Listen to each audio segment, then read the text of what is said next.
नमस्कार दोस्तों, आपका स्वागत है अपने YouTube चैनल स्टडी एप्स वाटका में।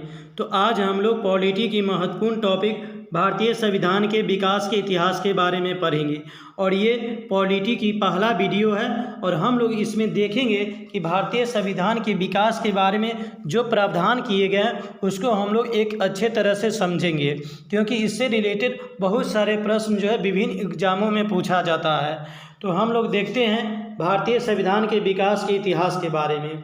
उससे पहले हम लोग पढ़ेंगे संविधान क्या होता है। संविधान किसी भी देश का कानूनी दस्तावेज है और किसी भी देश का संविधान उसकी राजनीतिक व्यवस्था का बुनियादी ढांचा निर्धारित करता है, जिसके अंतर्गत उसकी जनता शासित होती है। संविधान दो प्रकार के होती है, लिखित संविधान और अलिखित संविधान। लिखित संविधान जैसे भारत और अमेरिका में है, अलिखित संविधान जैसे ब्रिटेन और इजराइल में उपस्थित है। अब हम लोग देखते हैं कि भारतीय संविधान के विकास का इतिहास क्या होता है। तो इसमें देखते हैं भारतीय संविधान के विकास का इतिहास। भारतीय संविधान के विकास का इतिहास। प्लासी की लड़ाई 1757 और बक्सर के युद्ध 1764 को अंग्रेजों द्वारा जीत लिए जाने के बाद बंगाल पर ब्रिटिश ईस्ट इंडिया कंपनी का शासन हो गया और इसी शासन को अपने अनुकूल बनाए रखने के लिए अंग्रेजों ने समय समय पर कई एक्ट पारित किए जो भारतीय संविधान के विकास के लिए सीढ़ियाँ बनी। तो देखिए, इसके हम लोग पहले समझते हैं। वर्तमान समय में भारत की जो शासन व्यवस्था है वो भारतीय संविधान के अनुसार नियंत्रित किया जाते हैं, लेकिन शुरू से ही भारत में संविधान नहीं थे। शुरू में भारत में राजतंत्र हुआ करते थे और अलग अलग क्षेत्रों में हुआ करते थे, जिसके द्वारा वहाँ पर नियंत्रण किया जाता था। इसी क्रम में क्या हुआ था, कई यूरोपीय देशों का भारत में आगमन हुआ, जैसे पुर्तगाल का आगमन हुआ, डच का आगमन हुआ, ब्रिटिश का आगमन हुआ, फ्रांस का आगमन हुआ। और ये उसका जो मुख्य उद्देश्य था, शुरू में इन सब देशों का उद्देश्य था कि भारत के साथ व्यापार करे।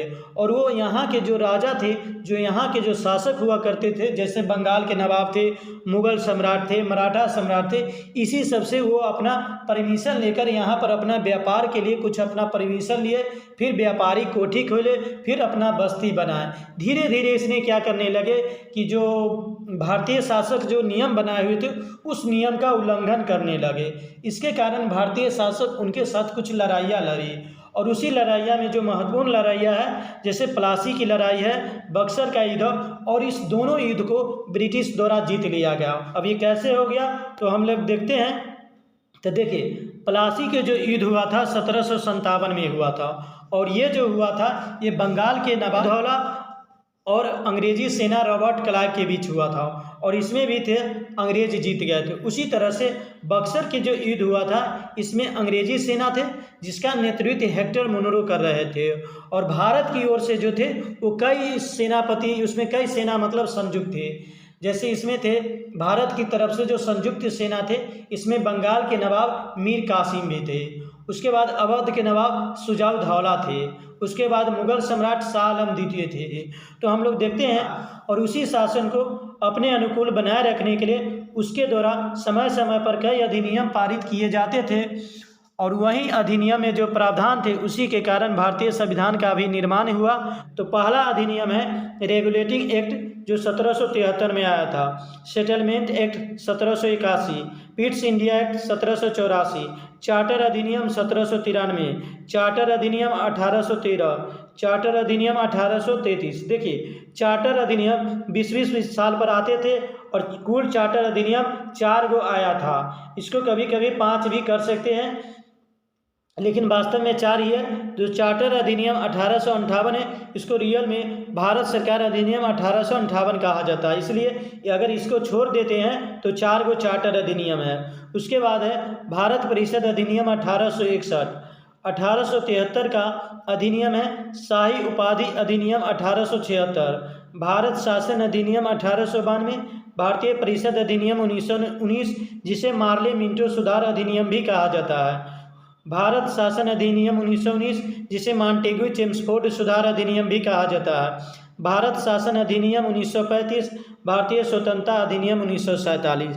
तो यही सब अधिनियम है जो कि ब्रिटिश द्वारा समय समय पर लाया जाता था। इससे भारत वो पर अपना वो शासन को मेंटेन रखते थे। तो इसी अधिनियम में क्या क्या प्रावधान थे, उन प्रावधानों के बारे में हम लोग पढ़ते हैं जो कि विभिन्न एग्जामों में पूछा जाता है। तो हम लोग देखे थे कि ब्रिटिश द्वारा लाया गया पहला प्रावधान जो था रेगुलेटिंग एक्ट था। और हम लोग जानते हैं कि जो ब्रिटिश का शासन जो हुआ था प्लासी के युद्ध और बक्सर के युद्ध के बाद हुआ था। और प्लासी का युद्ध 1757 में हुआ था और उसके बाद बक्सर का युद्ध 1764 में। और ये रेगुलेटिंग एक्ट कब आया है? 1773 में। तो इसमें देखते हैं क्या क्या प्रावधान है, फिर हम लोग देखते हैं।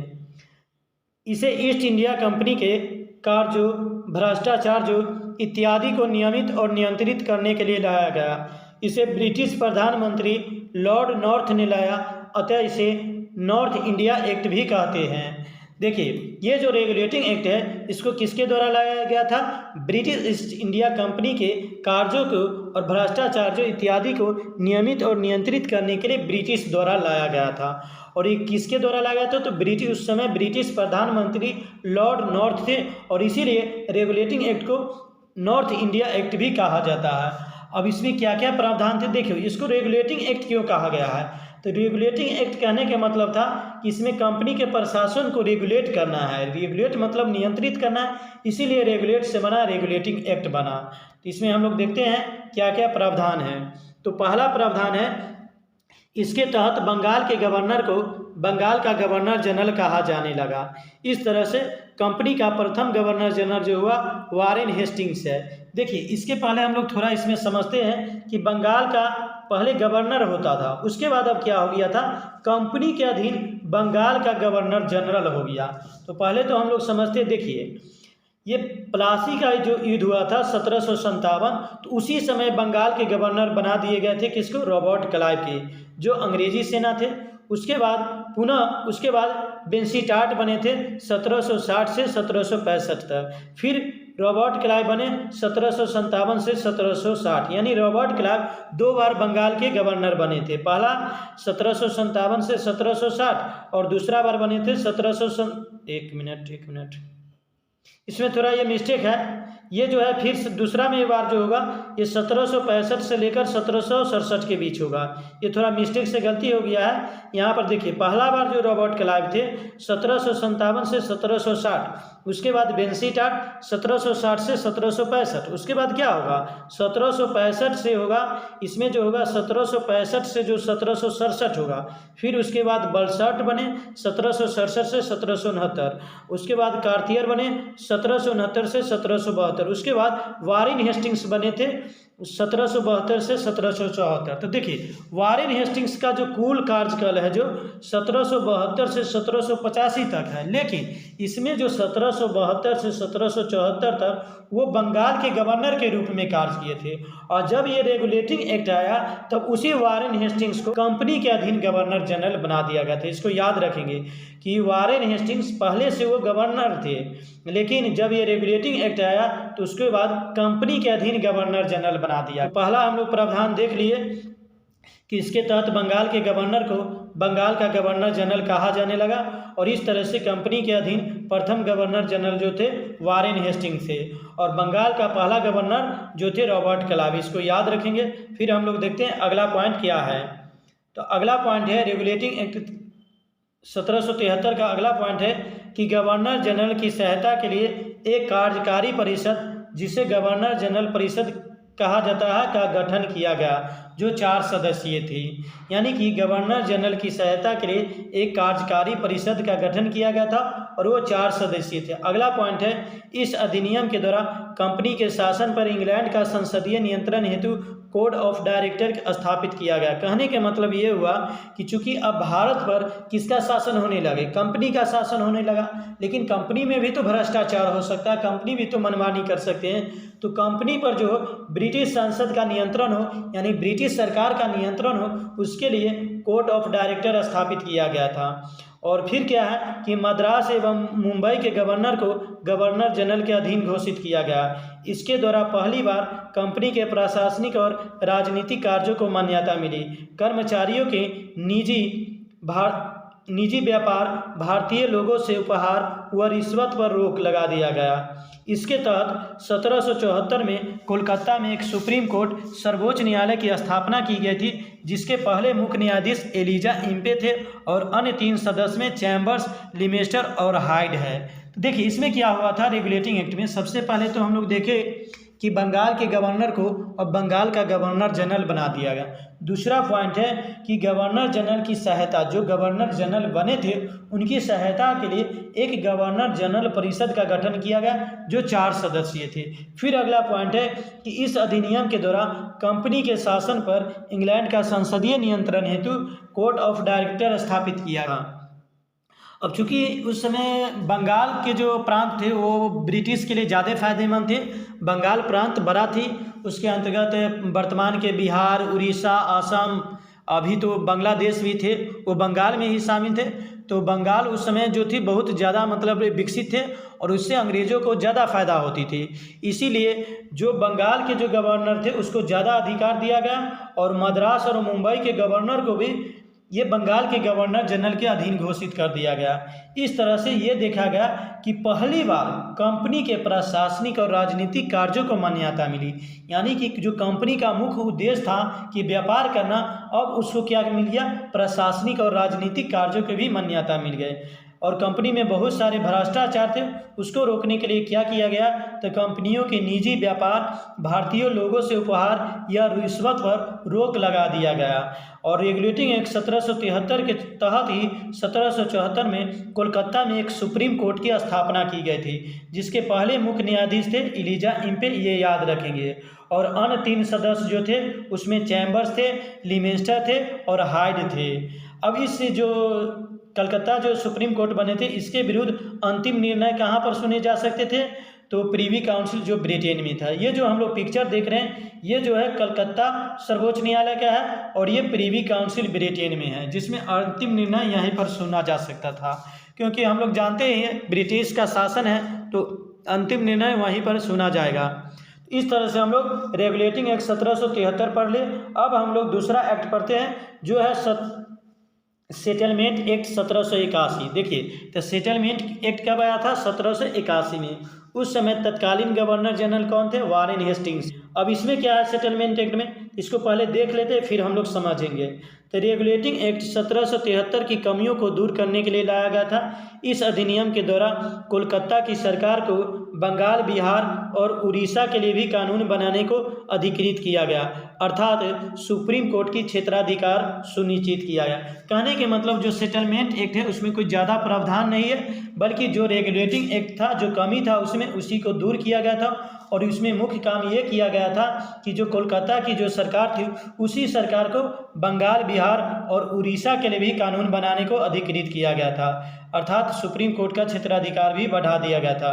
अब हम लोग नेक्स्ट देखते हैं, नेक्स्ट अधिनियम क्या है, तो नेक्स्ट अधिनियम है पिट्स इंडिया एक्ट है। क्या है, पिट्स इंडिया एक्ट। तो देखिए पिट्स इंडिया की एक्ट कब आया था, 1784 में आया था। और इसको पिट्स इंडिया एक्ट क्यों कहते हैं, क्योंकि उस समय ब्रिटिश प्रधानमंत्री विलियम पिट थे, इसीलिए इसको पिट्स इंडिया एक्ट कहा जाता है। और ये कब आया था, 1784 में। उस समय के तत्कालीन गवर्नर जनरल कौन थे, तो वारेन हेस्टिंग्स ही थे, क्योंकि वारेन हेस्टिंग्स जो थे 85 तक गवर्नर जनरल थे। फिर इसका उद्देश्य क्या था, देखिए कोई भी जो अधिनियम आया उसका एक ही उद्देश्य है कि भारत पर ब्रिटिश के शासन को सही रूप से चलाया जा, और यही मेन उद्देश्य होगा। तो इसका मुख्य उद्देश्य क्या था, तो कंपनी पर ब्रिटिश शासन के प्रभाव को अधिक मजबूत करना था। अब इसमें हम लोग देखते हैं कि जो पिट्स इंडिया एक्ट थे उसमें क्या क्या प्रावधान किए गए थे। तो इस अधिनियम के द्वारा भारत में द्वैध शासन यानी दोहरा शासन प्रारंभ हुआ, जिसके लिए 2 विभागों की स्थापना की गई। तो देखिए इसका महत्वपूर्ण ये पॉइंट है कि पिट्स इंडिया एक्ट जो 1784 आया था उस अधिनियम के द्वारा भारत में द्वैध शासन यानी कि दोहरा शासन प्रारंभ। देखिए यहाँ पर ध्यान रखिएगा, ये द्वैध शासन है, द्विसदनीय नहीं, आगे आएगा द्विसदनीय भी आएगा, वो तो थोड़ा दूसरा चीज़ हो जाएगा। ये द्वैध शासन यानी दोहरा शासन हुआ। कहने के मतलब कंपनी को 2 अधिकार दिया गया। क्या अधिकार दिया, तो कंपनी व्यापार कर भी सकता है और कंपनी जो है भारत पर शासन भी कर सकता था। इसी को हम लोग द्वैध शासन कहते हैं। और इसके लिए 2 विभाग की स्थापना की गई। 2 विभाग क्या था? तो पहला था निदेशक मंडल या इसी को संचालक मंडल कहते हैं, जिसे बोर्ड ऑफ डायरेक्टर BOD कहते हैं, और इसकी जो स्थापना की गई थे व्यापारिक मामलों के लिए। इसमें सदस्यों की संख्या 24 थी। दूसरा है नियंत्रण मंडल, जिसे बोर्ड ऑफ कंट्रोल या BOC कहते हैं। इसकी स्थापना राजनीतिक मामलों के लिए किया गया था और ये एक 6 सदस्यीय समिति थी। तो इस तरह से हम लोग देखें कि पिट्स इंडिया एक्ट का जो पहला प्रावधान है बहुत इंपॉर्टेंट है, और ये प्रावधान ये है कि इस अधिनियम के द्वारा भारत में द्वैध शासन यानी दोहरा शासन प्रारंभ हुए, और इसके लिए 2 विभाग की स्थापना की गई। निदेशक मंडल की स्थापना जो व्यापारिक मामले के लिए थे, और ये 24 सदस्यीय थी संस्था, ये याद रखिएगा। और जो नियंत्रण मंडल थी, इसका जो उद्देश्य था राजनीतिक यानी कि भारत पर कैसे शासन किया जाए उसका देखरेख करना है, और ये एक 6 सदस्यीय समिति थी। फिर हम लोग देखते हैं पिट्स इंडिया एक्ट की अगला प्रावधान क्या है। तो एक 3 सदस्यीय गुप्त समिति बनाए गए। गवर्नर जनरल परिषद की सदस्य संख्या 4 से घटाकर 3 कर दी गई। हम लोग देखे थे कि गवर्नर जनरल परिषद की स्थापना जो की गई थी रेगुलेटिंग एक्ट में, उसमें सदस्यों की संख्या 4 थी, जिसे घटाकर 3 कर दी गई। फिर एक गुप्त समिति बनाए गए। गवर्नर जनरल की नियुक्ति 24 सदस्यीय निदेशक मंडल द्वारा, परंतु हटाने या वापस करने का अधिकार ब्रिटिश सम्राट द्वारा हुआ। BOC की अनुमति बिना युद्ध अथवा संधि नहीं होगा। भारतीय वित्त पर गवर्नर जनरल का व्यापक नियंत्रण हुआ। भारत के एकात्मक स्वरूप को सशक्त किया गया। तो इस तरह से हम लोग देख रहे हैं कि पिट्स इंडिया का जो मेन प्रावधान है दोहरा शासन, याद रखिएगा कि पिट्स इंडिया का जो मेन प्रावधान है वो दोहरा शासन वाला याद रखना है कि ये जो दोहरा शासन जो आया था वो पिट्स इंडिया एक्ट के तहत आया था, दोहरा शासन। और कुछ अन्य प्रावधान है उसको भी याद रखें, लेकिन मेन जो प्रावधान है दोहरा शासन, ये अक्सर पूछा जाता है। फिर इसमें है कि एक 3 सदस्यीय गुप्त समिति। तो गुप्त समिति का काम ये होता है कि कहीं भ्रष्टाचार है उसको अपना देख रेख करना है। फिर क्या क्या था इसमें कि गवर्नर जनरल परिषद की सदस्य संख्या 4 से घटाकर 3 कर दी गई। गवर्नर जनरल की नियुक्ति जो है यानी जो गवर्नर जनरल की जो नियुक्ति हो जाएगा वो 24 सदस्यीय जो निदेशक मंडल था उसके द्वारा किया जाएगा। हटाने का जो अधिकार थे ब्रिटिश सम्राट को थे। फिर क्या था, BOC की अनुमति बिना युद्ध अथवा संधि नहीं होगी, क्योंकि जो हम लोग देखे थे बोर्ड ऑफ कंट्रोल थे वहीं राजनीतिक मामले यानी कि भारत पर शासन का अधिकार संभाले हुए थे। इसलिए वो जो 6 सदस्यीय टीम थी उसी के द्वारा किसी भी राजा के साथ, जो ब्रिटिश किस राजा के साथ संधि करेंगे, किसके साथ युद्ध करना है कि नहीं, उसका अंतिम निर्णय उसी के द्वारा लिया जाता था।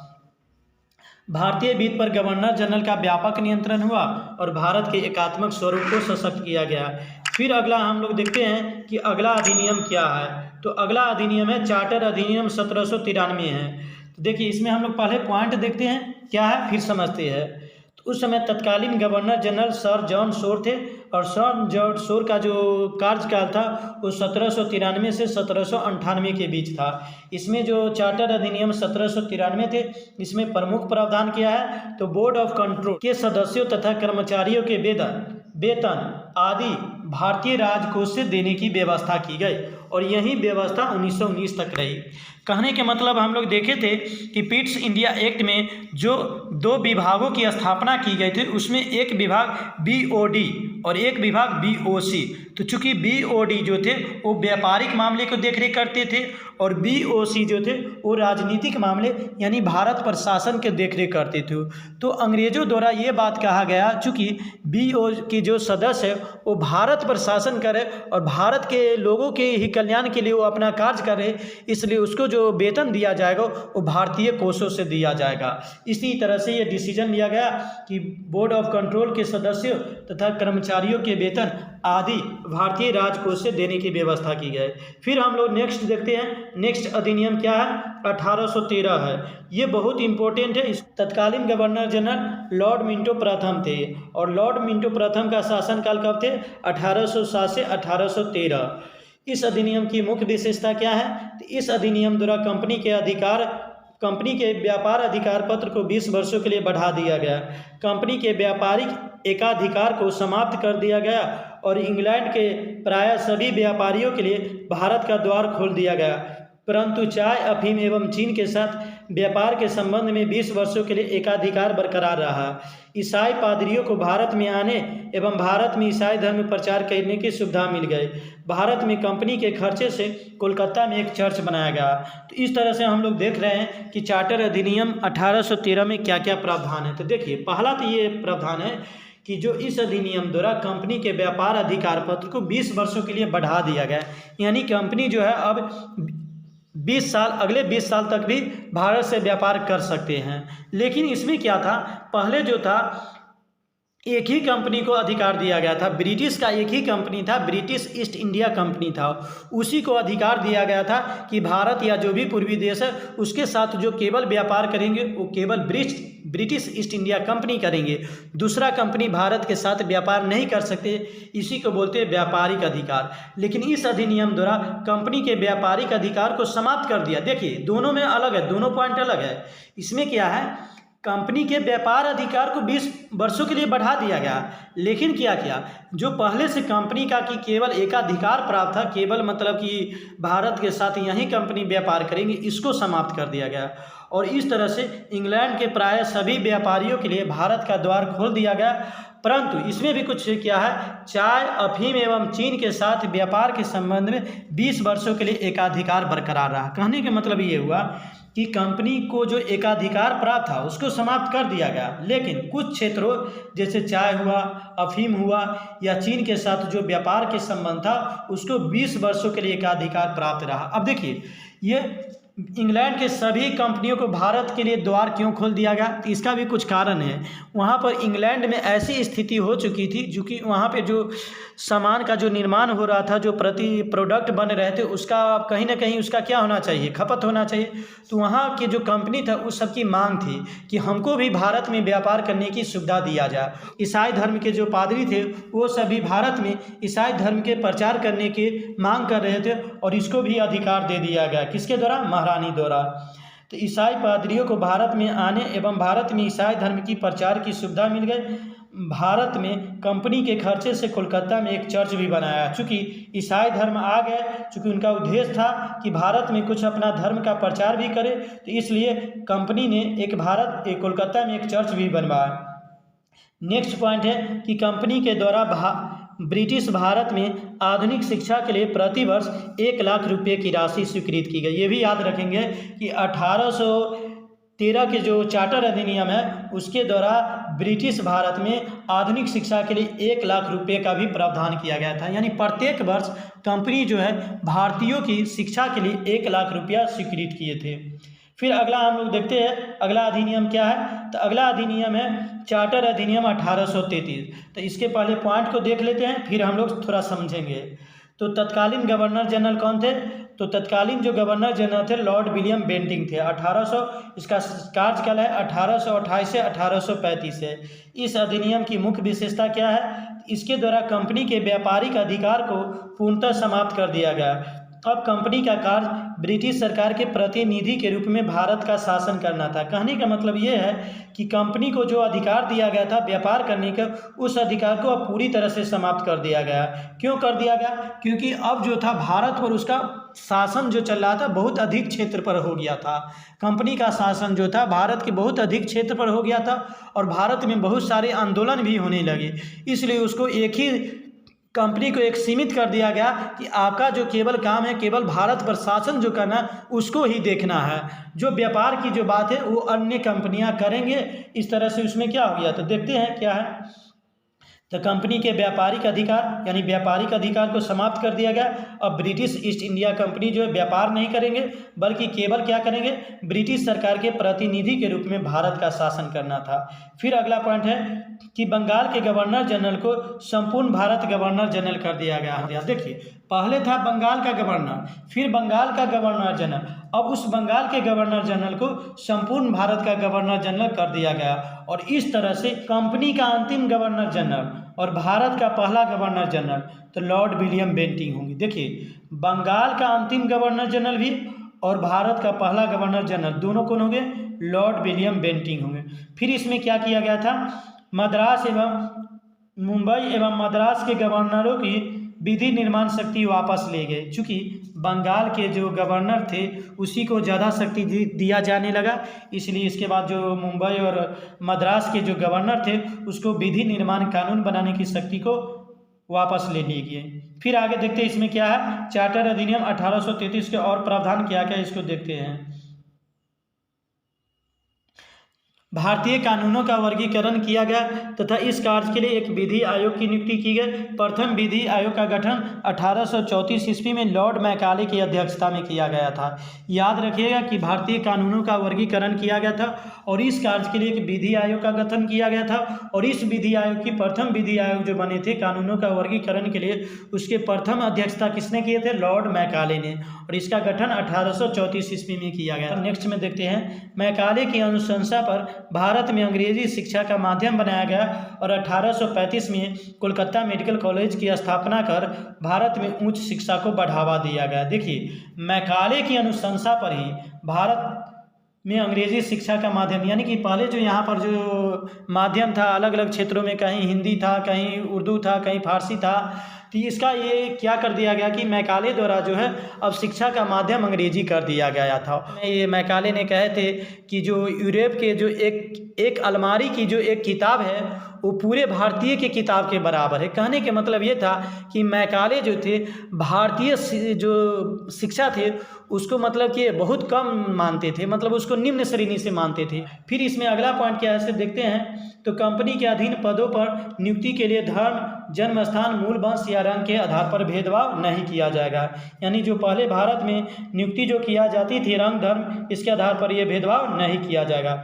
फिर क्या है नेक्स्ट वन, ये सब थोड़ा देखते हैं। इसमें कुछ मानव कल्याणकारी योजना भी है, जैसे छोटे बच्चों की हत्या कर दिया जाता था, लड़की अगर जन्म लिया उसको मार दिया जाता था, अगर किसी का पति मर गया तो पत्नी को भी मार दिया जाता था। बहुत सारे मतलब भारत में गलत प्रक्रिया जो चल रहे थे, जो रीति रिवाज थे, अंग्रेजों के द्वारा भी वो कुछ समाप्त किया गया था। तो उस समय तो भारतीय लोग उसका विरोध करते थे क्योंकि समझते थे कि हम लोगों का जो नियम है उसका वो ख़त्म कर रहे हैं। लेकिन बाद में देखे हैं कि ये सब जो नियम है वो भारतीय के लिए फ़ायदा भी किए। लेकिन इसमें देखते हैं, गवर्नर जनरल को संपूर्ण देश के लिए एक ही बजट बनाने का अधिकार दिया गया। भारत में दास प्रथा को अवैध घोषित किया गया, यानी कि कोई भी व्यक्ति किसी को अब खरीद कर अपना मजदूर नहीं बना सकता है। 1843 में प्रतिबंध लगा और इसका उन्मूलन किया गया। नर बलि प्रथा पर भी प्रतिबंध लगा दिया गया।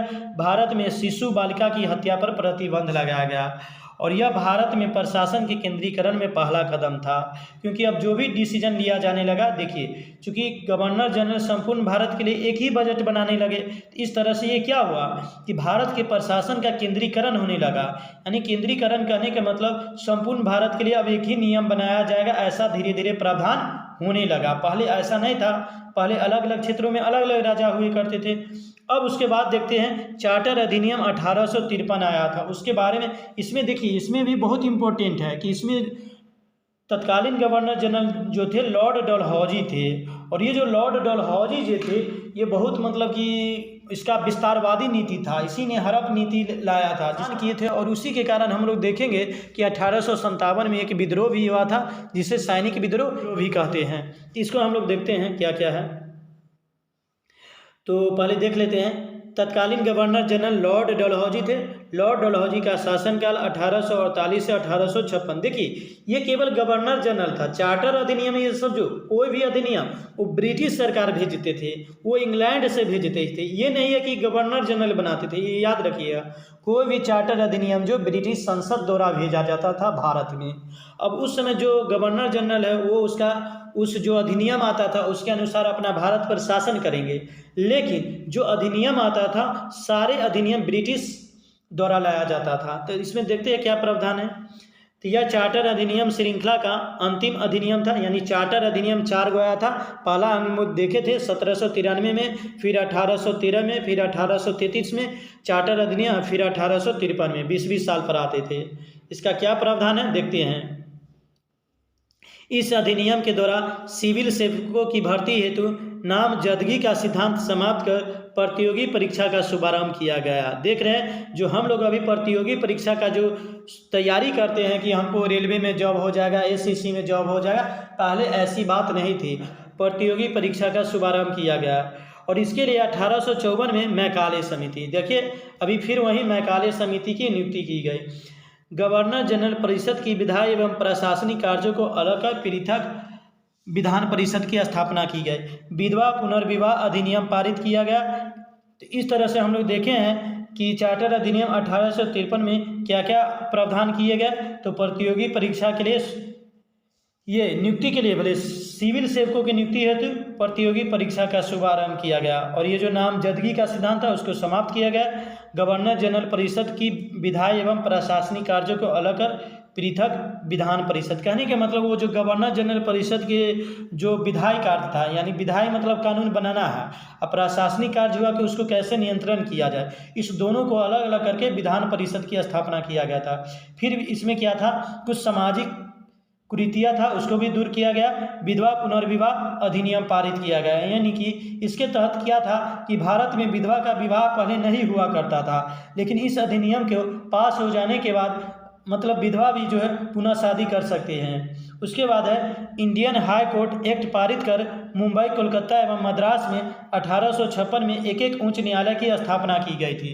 तो देखिएगा, ये याद रखिएगा कि रेगुलेटिंग एक्ट जो था 1773, उसके तहत 1774 में कोलकाता में सर्वोच्च न्यायालय की स्थापना किया गया था। लेकिन बाद में क्या किया था, इंडियन हाई कोर्ट एक्ट था उसको पारित करके मुंबई में भी, कोलकाता में भी और मद्रास में भी कब 1856 में एक एक उच्च न्यायालय की स्थापना की गई। और भारत में पृथक रूप से सार्वजनिक निर्माण विभाग और लोक सेवा विभाग को स्वतंत्र विभागों के रूप में स्थापित किया गया। निदेशक मंडलों की संख्या 24 से घटाकर 18 कर दी गई और निदेशक मंडल को नए प्रांत बनाने का अधिकार दिया गया। कहने के मतलब ये है कि भारत में मतलब जैसे अभी क्या होता है कि सरकार के द्वारा सड़क बनाया जाता है, रेलवे बनाया जाता है, तो ये सब किसके द्वारा होता है, ये सार्वजनिक क्षेत्र कहलाता है। तो उसी समय सर्वप्रथम मतलब कि कहा गया था ये ब्रिटिश द्वारा कि पहले कुछ ऐसा काम किया जाए जो सबके लिए कॉमन है, मतलब उस पर किसी का अधिकार नहीं होना चाहिए, वो सरकार का अधिकार के अंतर्गत हो। इसीलिए भारत में पृथक जो सार्वजनिक निर्माण विभाग का भी स्थापना इसी अधिनियम के तहत किया गया था और लोक सेवा विभाग को भी स्वतंत्र विभाग के रूप में स्थापित किया गया था। VOD जो बोर्ड ऑफ डायरेक्टर थे, इसको देखे थे कि सदस्य संख्या जो 24 थी उसको घटाकर 18 कर दिया गया था और निदेशक मंडल यानी BOD थे उसको नए प्रांत बनाने का भी अधिकार दिया गया था। फिर हम लोग देखते हैं अगला अधिनियम क्या है। तो अगला अधिनियम है भारत शासन अधिनियम 1858, गवर्नमेंट ऑफ इंडिया एक्ट 1858। तो इसमें देखते हैं क्या क्या प्रावधान थे। देखिए, ये सबसे पहले याद रखिएगा कि जो 1858 का जो भारत सरकार अधिनियम आया था, इसके बाद बहुत सारे परिवर्तन हो गया था। देखिए, हम लोग जानते हैं कि जो इसके पहले जो थे गवर्नर जनरल थे जो लॉर्ड डलहौजी थे, उसने हड़प नीति लाया था और भारत के अनेके राजा के अधिकार क्षेत्र को बलजोरी हड़प लेते थे। इसके कारण क्या हुआ था, जो भारत के जो अलग अलग क्षेत्रों के राजा थे वो अंग्रेजों से लड़ाई लड़ी, जिसे हम लोग 1857 का विद्रोह कहते हैं। और उस विद्रोह के बाद अंग्रेज को भी अनुभव होने लगा कि भारत में कुछ ऐसी नीति बनाया जाए जिससे कि यहाँ के जो शासक हैं, यहाँ के कुछ प्रांत जो है राजा अभी भी स्वतंत्र थे, बहुत सारे राजा अभी भी स्वतंत्र थे, उसमें विद्रोह नहीं हो, भारतीय जनता भी उससे मतलब कि ज़्यादा विद्रोह नहीं करे, इसीलिए कुछ ऐसा प्रावधान लिया गया। इसलिए इसके प्रावधान को हम लोग बहुत अच्छे से पढ़ेंगे। भारत सरकार अधिनियम जो 1858 है, इसके प्रावधान को हम लोग बारीकी से पढ़ेंगे। पहले देख लेते हैं क्या है, फिर हम लोग समझते हैं। तो 1857 में भारत में हुए सैनिक विद्रोह के तत्काल बाद पारित इस अधिनियम के द्वारा क्या क्या है, यानी इस अधिनियम के क्या प्रावधान है। तब भारत का शासन कंपनी से छीनकर सीधे ब्रिटिश क्राउन महारानी के हाथों में सौंप दिया गया, इसलिए इसके बाद के शासन को ताज का शासन कहा जाता है। भारत के गवर्नर जनरल का नाम बदलकर वायसराय यानी सम्राट का प्रतिनिधि कर दिया गया। तो देखिए, भारत सरकार अधिनियम जो 1858 है, ये बहुत इम्पोर्टेंट है। क्यों कि पहले जो इसमें क्या हुआ था, कंपनी से जो भारत का जो शासन कंपनी के द्वारा किया जा रहा था, उसको सीधे कंपनी से छीनकर ब्रिटिश क्राउन यानी महारानी के हाथों में सौंप दिया गया। चूँकि अब कहने के मतलब जो है भारत पर कंपनी का अधिकार नहीं रहेगा, बल्कि भारत पर ब्रिटिश महारानी का अधिकार होगा। इसीलिए 1858 के बाद के शासन को किसका कहा जाता है? ताज का शासन कहा जाता है। कहने का मतलब अब भारत पर ताज का शासन हो गया, महारानी का शासन हो गया। उसके बाद है भारत के गवर्नर जनरल का नाम बदलकर वायसराय कर दिया गया, यानी जो सम्राट का प्रतिनिधि है।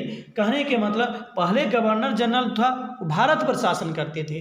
चूँकि अब शासन जो हो गया ब्रिटिश महारानी द्वारा हो गया, इसलिए केवल यहाँ पर, चूँकि ब्रिटिश महारानी तो ब्रिटिश में रहते थे, ब्रिटेन में रहते थे, अब यहाँ तो रहते थे ना, तो यहाँ पर शासन करने के लिए उसका कोई प्रतिनिधि होना चाहिए था। उसी प्रतिनिधि को अब वायसराय कहा जाने लगा।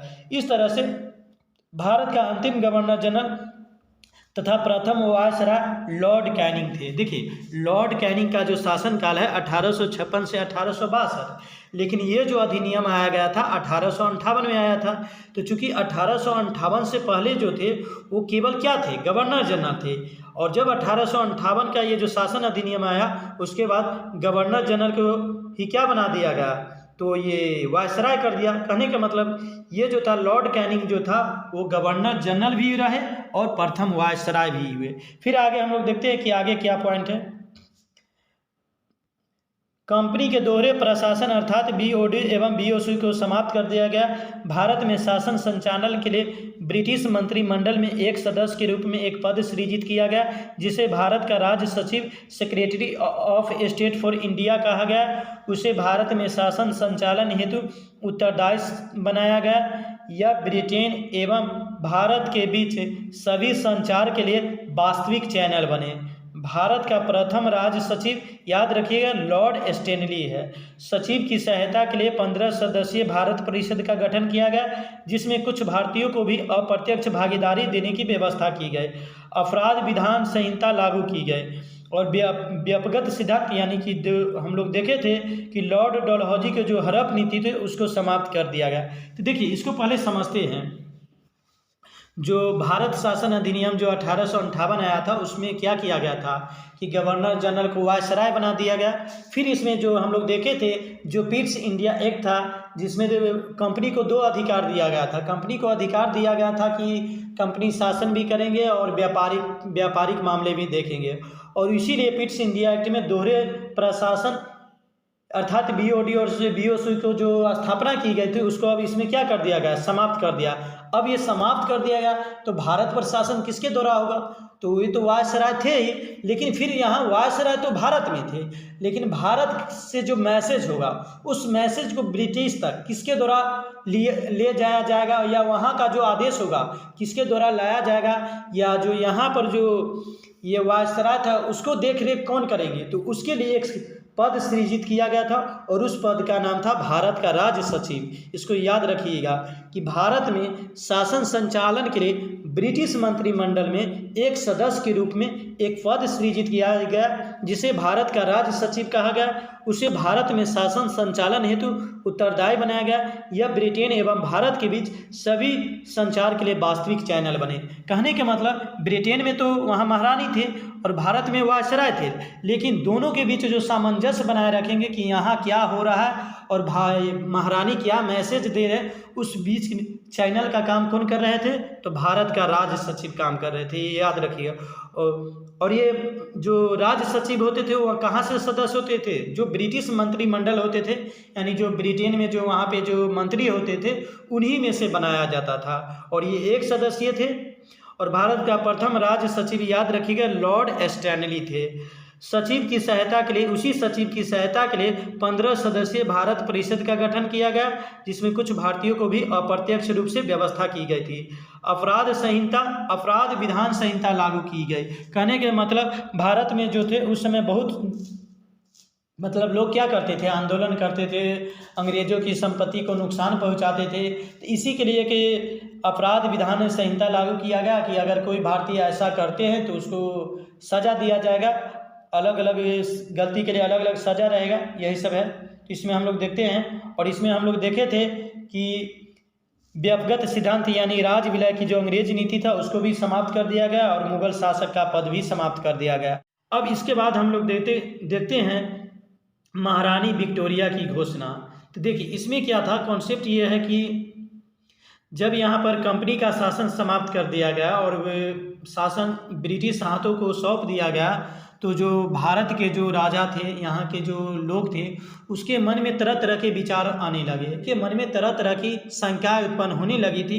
इन्हीं शंकाओं को दूर करने के लिए महारानी विक्टोरिया के द्वारा एक घोषणा की गई कि भारत की लोगों की बहुत सारे जो सुविधा वो प्रदान किया जाएगा और भारत के लोगों को समान अधिकार दिया जाएगा। जो भी नियुक्तियाँ होगा उसमें सभी को समान अधिकार दिया गया, ऐसे प्रावधान किए गए थे। लेकिन ये जो प्रावधान किए गए थे बाद में ये मतलब कि सही सिद्ध नहीं हो पाए थे। मतलब महारानी द्वारा तो घोषणा कर दिया गया था, लेकिन बाद में हुआ कि अंग्रेजों द्वारा ये जो घोषणा की गई थी महारानी द्वारा, उन घोषणाओं का पालन नहीं किया जाने लगा। तो महारानी विक्टोरिया की घोषणा, इसी को इलाहाबाद दरबार भी कहते हैं, ये कब हुआ था? 1 नवंबर 1858 में ब्रिटिश सरकार द्वारा कंपनी के शासन को समाप्त कर और पूर्ण सत्ता को अपने हाथों में ले लिया गया। तब भारत के लोगों में बहुत सारे प्रश्न उठने शुरू हो गए थे। यह घोषणा 1 नवंबर 1858 को इलाहाबाद में एक बहुत बड़ा दरबार आयोजित कर भारतीय लोगों को लॉर्ड कैनिंग ने पढ़कर सुनाया था। इसमें उदारता, क्षमा, मित्रता, न्याय और सहृदयता की भावना परीक्षित होती थी, परंतु यह दीर्घकालिक सिद्ध नहीं हुई। इसमें क्या क्या घोषणा की गई थी? बहुत सारे घोषणा जो थी, भारतीय लोगों के भौतिक और नैतिक उन्नति के लिए प्रयास किए जाएंगे। सभी भारतीय लोगों को ब्रिटिश लोगों को समान माना जाएगा। ब्रिटिश साम्राज्य के विस्तार पर रोक लगा दिया गया। धार्मिक मामलों में ब्रिटिश जो है हस्तक्षेप नहीं करेंगे। रीति रिवाजों के प्रति सम्मान करने का वादा किया गया। और इसके बाद है देशी नरेशों को यह विश्वास दिलाया गया कि उनके साथ किए गए सभी समझौते या संधियों को सम्मान किया जाएगा। सभी नियुक्तियां योग्यता के अनुसार किया जाएगा। सभी कैदियों को मुक्त किया गया, अपवाद जिन्होंने अंग्रेजों की हत्या की थी। इस तरह से हम लोग देखते हैं कि महारानी की घोषणा के द्वारा भारतीय के जो मन में जो अनेक तरह के प्रश्न जो उठ रहे थे, उन्हीं के जवाब देने के लिए महारानी विक्टोरिया द्वारा एक घोषणा किया गया था। और ये घोषणा कब किया गया था? तो 1 नवंबर 1858 को किया गया था। और ये कहाँ पर किया गया था?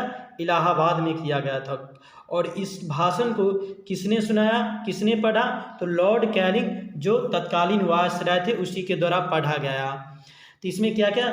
इसमें वही प्रावधान थे कि भारतीय के लोगों को समान अधिकार दिया जाएगा। जो भी भर्ती होगा उसमें भर्ती जो होगी उसकी योग्यता के अनुसार होगी। धार्मिक मामलों में हस्तक्षेप नहीं करेंगे। जो देशी रियासतें हैं उनके राजाओं के साथ जो संधि किया गया था उनको सम्मान किया जाएगा।